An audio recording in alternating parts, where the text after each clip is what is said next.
Hello friends, ಎಲ್ಲರಿಗೂ ನಮಸ್ಕಾರ. ಕವಿತಾ ಕಿರಣ ಲೋಕಕ್ಕೆ ನಿಮ್ಮೆಲ್ಲರಿಗೂ ಸ್ವಾಗತ. ಆಷಾಢ ಅಮಾವಾಸ್ಯೆ ಅಥವಾ ಮಣ್ಣೆತ್ತಿನ ಅಮಾವಾಸ್ಯೆ ಯಾವಾಗ ನಾವು ಆಚರಣೆಯನ್ನು ಮಾಡಬೇಕು, ಈ ಒಂದು ಅಮಾವಾಸ್ಯೆಯ ತಿಥಿ ಯಾವಾಗ ಪ್ರಾರಂಭವಾಗಿ ಯಾವಾಗ ಮುಕ್ತಾಯವಾಗುತ್ತದೆ, ಸಂಪೂರ್ಣವಾದ ಒಂದು ಪೂಜಾ ಮುಹೂರ್ತ ಮತ್ತು ಪೂಜಾ ವಿಧಾನವನ್ನು ಈ ಒಂದು ವಿಡಿಯೋದಲ್ಲಿ ತಿಳ್ಕೊಳ್ಳೋಣ ಸ್ನೇಹಿತರೆ. ಅದಕ್ಕಿಂತ ಮುಂಚೆ ಯಾರೆಲ್ಲ ನಮ್ಮ ಚಾನಲ್ನ ಫಸ್ಟ್ ಟೈಮ್ ನೋಡ್ತಿದ್ದೀರೋ ಪ್ಲೀಸ್ ರಿಕ್ವೆಸ್ಟ್ ಮಾಡ್ತಿದ್ದೀನಿ, ನಮ್ಮ ಚಾನಲ್ನ ಸಬ್ಸ್ಕ್ರೈಬ್ ಮಾಡ್ಕೊಂಡು ನೋಡಿ.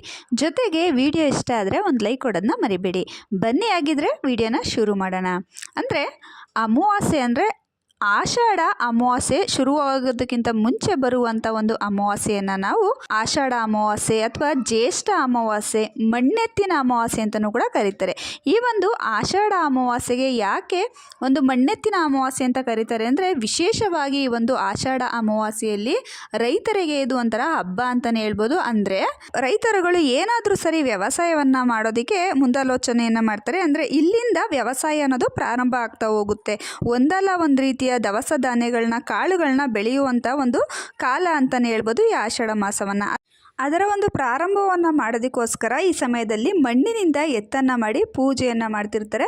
ಇನ್ನೂ ಕೆಲವೊಬ್ಬರು ಹಳ್ಳಿ ಕಡೆಯಲ್ಲಿ ಈ ಹಬ್ಬವನ್ನು ಕಾರ ಹಬ್ಬ ಅಂತಲೂ ಕೂಡ ಮಾಡ್ತಿರ್ತಾರೆ. 2026ನೇ ಇಸವಿಯಲ್ಲಿ ಆಷಾಢ ಅಮಾವಾಸ್ಯೆ ಜುಲೈ 14ನೇ ತಾರೀಕು ಮಂಗಳವಾರ ಬಂದಿದೆ. ಆಷಾಢ ಅಮಾವಾಸ್ಯೆ ತಿಥಿ ಪ್ರಾರಂಭವಾಗುವಂಥದ್ದು ಜುಲೈ 13ನೇ ತಾರೀಕು ಸೋಮವಾರ ಸಾಯಂಕಾಲ 6:49 ಪ್ರಾರಂಭವಾದರೆ, ಮರುದಿನ ಮಂಗಳವಾರ 14ನೇ ತಾರೀಕು ಸಾಯಂಕಾಲ 3:12 ಮುಕ್ತಾಯವಾಗುತ್ತೆ. ನಮಗೆ ಹೆಚ್ಚಿನ ಮಟ್ಟಿನ ಒಂದು ಅಮಾವಾಸ್ಯೆ ತಿಥಿ, ಹಾಗೆಯೇ ಸೂರ್ಯೋದಯದ ಸಮಯಕ್ಕೆ ನಮಗೆ ಅಮಾವಾಸ್ಯೆ ತಿಥಿ ನಮಗೆ ಮಂಗಳವಾರ ಇರೋದ್ರಿಂದ ಈ ಬಾರಿ ಆಷಾಢ ಅಮಾವಾಸ್ಯೆಯನ್ನು ಮಂಗಳವಾರ ದಿನ ಆಚರಿಸುವಂಥದ್ದು ವಿಶೇಷ. ಇನ್ನು ಅಮಾವಾಸ್ಯೆ ಪೂಜೆಯನ್ನು ಯಾವ ರೀತಿ ಮಾಡಬೇಕು ಅಂತ ಹಲವಾರು ಜನ ಕೇಳ್ತಿರ್ತಾರೆ. ಅಂದರೆ ಅಮಾವಾಸ್ಯೆ ಬರಲಿ ಹುಣ್ಣಿಮೆ ಬರಲಿ ಹಿಂದಿನ ದಿನವೇ ದೇವರ ಸಾಮಾನೆಲ್ಲ ನೀವು ಕ್ಲೀನ್ ಮಾಡ್ಕೊಂಡು ಇಟ್ಕೊಂಬಿಡಿ. ಆವಾಗಲೇ ತುಂಬಾ ಈಸಿ ಆಗುತ್ತೆ ಪೂಜೆ ಮಾಡೋದಕ್ಕೆ, ಮತ್ತು ನೀಟಾಗೂ ಕಾಣಿಸುತ್ತೆ. ನೀವು ಒಂದಿನ ಮುಂಚೆನೇ ದೇವರ ಸಾಮಾನೆಲ್ಲ ತೆಗೆದು ದೇವರ ಒಂದು ಸಾಮಗ್ರಿಗಳು ಏನೇನಿರುತ್ತೋ ಪ್ರತಿಯೊಂದನ್ನು ಕೂಡ ನೀವು ಕ್ಲೀನ್ ಮಾಡಿಕೊಂಡು ದೇವರ ಫೋಟೋಗಳಿಗೆಲ್ಲ ಬೊಟ್ಟನ್ನು ಇಟ್ಕೊಂಡು ನೀವು ರೆಡಿ ಮಾಡಿ ಇಟ್ಕೊಂಡಿರಬೇಕು. ಅಂದರೆ ಬೆಳಿಗ್ಗೆನೆ ಬೇಗನೆ ಎದ್ದು ಪೂಜೆ ಮಾಡೋದಕ್ಕೆ ನಿಮಗೆ ತುಂಬಾ ಅನುಕೂಲ ಆಗುತ್ತೆ. ಶುಕ್ರವಾರ ಅಮಾವಾಸ್ಯೆ ಬಂದಿರೋದ್ರಿಂದ ಅದರಲ್ಲೂ ಕೂಡ ಆಷಾಢ ಅಮಾವಾಸ್ಯೆ ಅಂದರೆ ಲಕ್ಷ್ಮೀ ಪೂಜೆ ಮಾಡೋರು ಇರ್ತಾರೆ. ಮತ್ತು ಕುಲದೇವರ ಪೂಜೆಯನ್ನು ಮಾಡಬೇಕು, ತುಂಬಾ ಒಳ್ಳೆಯದಾಗುತ್ತೆ ಅಂತ ನಾನು ಇಂದಿನ ವಿಡಿಯೋದಲ್ಲಿ ನಿಮಗೆ ತಿಳಿಸ್ಕೊಟ್ಟಿದ್ದೀನಿ. ಅಂಥವರು ಯಾರೆಲ್ಲ ಒಂದು ಕುಲದೇವರ ಪೂಜೆಯನ್ನು ಮಾಡಬೇಕು ಅಂದ್ಕೊಂಡಿರ್ತೀರೋ, ಮತ್ತು ಉಪ್ಪಿನ ದೀಪವನ್ನು ಈ ಒಂದು ಆಷಾಢ ಮಾಸದಲ್ಲಿ ನೀವು ಹಚ್ಚಬೇಕು ಅಂತ ಅಂದ್ಕೊಂಡಿರೋಲ್ಲ, ನೀವು ಹಿಂದಿನ ದಿನವೇ ಮನೆಯೆಲ್ಲ ಕ್ಲೀನ್ ಮಾಡಿಕೊಂಡು ನಿಮಗೆ ಬೇಗನೆ ಎದ್ದು ಬ್ರಾಹ್ಮಿ ಮುಹೂರ್ತದಲ್ಲೇ ಪೂಜೆಯನ್ನು ಮಾಡ್ಕೊಂಬಿಡಿ. ತುಂಬಾ ಒಳ್ಳೆಯದಾಗುತ್ತೆ. ಯಾಕಂದರೆ ಉಪ್ಪಿನ ದೀಪ ಹಚ್ಚೋರಾದರೆ ಬ್ರಾಹ್ಮಿ ಮುಹೂರ್ತದಲ್ಲಿ ಹಚ್ಚೋದ್ರಿಂದ ತುಂಬಾ ನೀವು ಫಲಗಳನ್ನು ಶೀಘ್ರವಾಗಿ ಪಡ್ಕೊಬೋದು ಅಂತಲೇ ಹೇಳ್ಬೋದು. ಹಾಗಾಗಿ ಒಂದು 4:15 6:30 ಒಳಗಡೆ ನೀವು ಪೂಜೆಯನ್ನು ಮುಗಿಸ್ಕೊಳ್ಳುವಂಥದ್ದು ತುಂಬಾ ಒಳ್ಳೆಯದು. ಇನ್ನು ಪೂಜೆನ ಯಾವ ರೀತಿ ಮಾಡಬೇಕು ಅಂತಂದರೆ, ಬೆಳಿಗ್ಗೆ ಬೇಗ ಎದ್ದು ಸ್ನಾನವನ್ನು ಮಾಡಿ ಮನೆಯನ್ನೆಲ್ಲ ನೀಟಾಗಿ ಕ್ಲೀನ್ ಮಾಡಿ ಇಟ್ಕೊಳ್ಳಿ. ಯಾಕಂದರೆ ಲಕ್ಷ್ಮೀ ವಾರ ಅಂತ ಹೇಳ್ತಾರೆ. ಹಾಗಾಗಿ ನಿಮ್ಮ ಮನೆಯಲ್ಲಿರುವ ಪ್ರತಿಯೊಂದು ಫೋಟೋಗಳಿಗೂ ನೀವು ಹೂಗಳಿಂದ ಅಲಂಕಾರವನ್ನು ಮಾಡಿ, ಅದರಲ್ಲೂ ಕೂಡ ಆಷಾಢ ಮಾಸದಲ್ಲಿ ಒಂದು ಮೊಳ ಮಲ್ಲಿಗೆವನ್ನಾದರೂ ಸರಿ ನೀವು ಲಕ್ಷ್ಮಿಗೆ ಹಾಕಿ, ಕಳಸಕ್ಕೆಲ್ಲ ಹಾಕಿ ನೀವು ಧೂಪವನ್ನು ಹಚ್ಚಿ, ಅದರಲ್ಲೂ ಕೂಡ ನಾವು ತುಪ್ಪವನ್ನು ಬಳಸಿ ಈ ಒಂದು ದೀಪಾರಾಧನೆಯನ್ನು ಮಾಡೋದ್ರಿಂದ, ಉಪ್ಪಿನ ದೀಪಕ್ಕಾಗಿರ್ಬೋದು ಅಥವಾ ಮನೆಯಲ್ಲಿ ಏನಾದರೂ ಕಾಮಾಕ್ಷಿ ದೀಪ ನೀವು ಇಟ್ಟಿದ್ರೆ ಅದಕ್ಕೂ ಅಷ್ಟೇ ನೀವು ತುಪ್ಪವನ್ನು ಹಾಕಿ ದೀಪವನ್ನು ಹಚ್ಚಿ ಧೂಪವನ್ನು ತೋರಿಸಿ ನೈವೇದ್ಯವನ್ನು ಮಾಡಿ, ಏನಾದರೂ ಸರಿ ನಿಮ್ಮ ಮನೆಯಲ್ಲಿ ಏನಾದರೂ ಸರಿ ಸಿಹಿ ನೈವೇದ್ಯವನ್ನು ಮಾಡಿ ನೀವು ಪೂಜೆಯನ್ನು ಮಾಡಿ, ಕಾಯಿ ಹೊಡೆದು ನೀವು ಪೂಜೆಯನ್ನು ಮಾಡಿ, ಮಹಾಮಂಗಳಾರತಿಯನ್ನು ಮಾಡಿ. ಇಷ್ಟೇ ಸಾಕು, ಸರಳವಾಗಿ ನೀವು ಪೂಜೆಯನ್ನು ಮಾಡಿ. ಕೆಲವೊಬ್ಬರು ಅಂದ್ಕೊಂಡಿರ್ತಾರೆ, ಆಷಾಢ ಶ್ರಾವಣ ಅದು ಇದು ವ್ರತ ಅಂದರೆ ತುಂಬಾ ಖರ್ಚಿರುತ್ತೆ, ಯಾವ ಥರ ಪ್ರೊಸೀಜರ್ ಇರುತ್ತೋ ಪೂಜೆ ಮಾಡೋದಕ್ಕೆ ಅಂತ. ಏನೂ ಇಲ್ಲ, ನೀವು ಯಥಾ ಪ್ರಕಾರ ಯಾವ ರೀತಿ ಅಮಾವಾಸ್ಯೆ ಪೂಜೆಯನ್ನು ಮಾಡ್ತಿರ್ತೀರೋ ಅದೇ ರೀತಿ ಮಾಡಿ. ನಿಮಗೆ ಏನೂ ಗೊತ್ತಾಗಲಿಲ್ಲ ಅಂದರೂ ಪರವಾಗಿಲ್ಲ, ನೀವು ದೇವ್ರ ಫೋಟೋಗಳಿಗೆ ಹೂಗಳನ್ನ ಇಟ್ಟು ನೀವು 2 ಗಂಧಕಡ್ಡಿ ಹಚ್ಚಿ ದೀಪ ಅದನ್ನ ಹಚ್ಚಿ ನೀವು ಒಂದು ಆರತಿ ಮಾಡಿದ್ರು ಸಾಕು, ಅದು ಕೂಡ ದೇವರಿಗೆ ಸಲ್ಲುತ್ತೆ. ಆದರೆ ಅಮಾವಾಸ್ಯೆ ಪೂಜೆ ಅಂದರೆ ನಾವು ವಿಶೇಷವಾಗಿ ಕಾಳಜಿನ ವಹಿಸಿ ನಾವೇನೇ ಒಂದು ಕೋರ್ಕೊಂಡ್ರೂ ಕೂಡ ಅದು ಈಡೇರಬೇಕು ಅಂತಂದರೆ ಸ್ವಲ್ಪ ಹಣ್ಣುಗಳಾಗಿರ್ಬೋದು ಅಥವಾ ಸಿಹಿ ನೈವೇದ್ಯ ಆಗಿರ್ಬೋದು ಅಥವಾ ಒಂದು ತೆಂಗಿನಕಾಯಿ ಆಗಿರ್ಬೋದು ಒಡೆದು ನಾವು ನೈವೇದ್ಯವನ್ನು ಇಟ್ಟು ಪೂಜೆಯನ್ನು ಮಾಡಬೇಕು. ಅದರಲ್ಲೂ ಇನ್ನೊಂದು ವಿಶೇಷತೆ ಅಂದರೆ, ಈ ಒಂದು ಮಣ್ಣೆತ್ತಿನ ಅಮಾವಾಸ್ಯೆಯಲ್ಲಿ ಹೊಸ್ತಿಲ ಪೂಜೆಯನ್ನಂತೂ ಮಾಡಲೇಬೇಕು. ಮರಿದಲೇ ಒಂದು ಪೂಜೆಯನ್ನು ಮಾಡಿ, ಹೊಸ್ತಿಲ ಬಳಿ 2 ತುಪ್ಪದ ದೀಪಗಳನ್ನ ಮತ್ತು ತುಳಸಿ ಕಟ್ಟೆ ಮುಂದೆ ಒಂದು ತುಪ್ಪದ ದೀಪವನ್ನು ಹಚ್ಚಿಡಿ.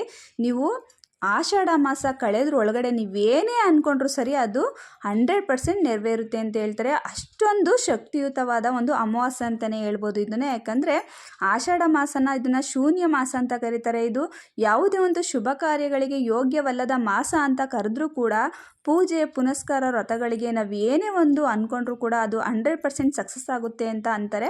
ಹಾಗಾಗಿ ಆಷಾಢ ಮಾಸದಲ್ಲಿ ಪ್ರತಿಯೊಬ್ಬರು ಕೂಡ ಸರಳವಾಗಿ ಈ ರೀತಿಯಾಗಿ ಪೂಜೆಯನ್ನು ಸಲ್ಲಿಸಿ, ಮನೆ ದೇವರಿಗೆ ಕುಲದೇವರಿಗೆ ನೀವು ಪೂಜೆಯನ್ನು ಸಲ್ಲಿಸಿ ತುಪ್ಪದ ದೀಪಗಳನ್ನ ಮನೆಯಲ್ಲಿ ಹಚ್ಚಿಡಿ.